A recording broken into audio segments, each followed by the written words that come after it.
தமிழக முன்னாள் எம்எல்ஏ நிஜாமுதீனுக்கு 1 லட்சம் ரூபாய் இழப்பீடு வழங்கும்படி கல்ஃப் ஏர் விமான நிறுவனத்திற்கு சென்னை நுகர்வோர் நீதிமன்றம் உத்தரவிட்டுள்ளது. பாஸ்போர்ட்டில் குடும்ப பெயர் இன்ஷியல் இல்லை என கூறி விமானத்தில் பயணிக்க அனுமதி மறுத்த விவகாரத்தில் இந்த உத்தரவு பிறப்பிக்கப்பட்டுள்ளது. கடந்த 2023ஆம் ஆண்டு பிப்ரவரி 9ஆம் தேதி துபாயில் நடந்த நிகழ்ச்சி ஒன்றில் பங்கேற்பதற்காக நிஜாமுதீன் மாஸ்கோவிலிருந்து கல்ஃப் ஏர் விமானத்தில் டிக்கெட் முன்பதிவு செய்திருந்த போது அவருக்கு அனுமதி மறுக்கப்பட்டது.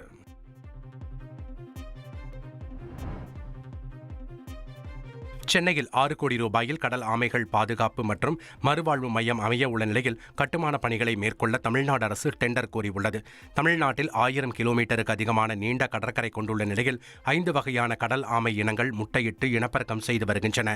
இதில் ஆலிவ் ரெட்லி இன ஆமைகள் அதிக அளவில் தமிழக கரையில் முட்டையிட்டு கடல் சூழலியலை பாதுகாப்பதிலும் மீன் வளத்தை பெருக்குவதிலும் முக்கிய பங்காற்றுகின்றன.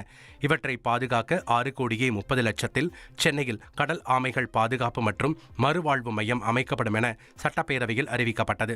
இந்த அறிவிப்பை செயல்படுத்தும் விதமாக சென்னை கிண்டியில் உள்ள தேசிய பூங்கா வளாகத்தில் கடல் ஆமைகள் பாதுகாப்பு மற்றும் மறுவாழ்வு மையம் அமைக்கப்பட உள்ளது. இதற்கான கட்டுமான பணிகளை மேற்கொள்ள தமிழ்நாடு அரசு டெண்டர் கோரியுள்ளது. இதன்படி 4400 சதுர மீட்டர் பரப்பளவில் ஆமை வடிவில் தரைத்தளம் மற்றும் முதல் தளம் அமைகிறது. தரைத்தளத்தில் ஆமைகள் மறுவாழ்வு மையம், கடற்கரை வடிவிலான பார்வையாளர் இடம், நிர்வாக அறை உள்ளிட்டவையும், முதல் தளத்தில் டிக்கெட் கவுண்டர் மற்றும் கண்காட்சி மையம் அமைக்கப்பட உள்ளது.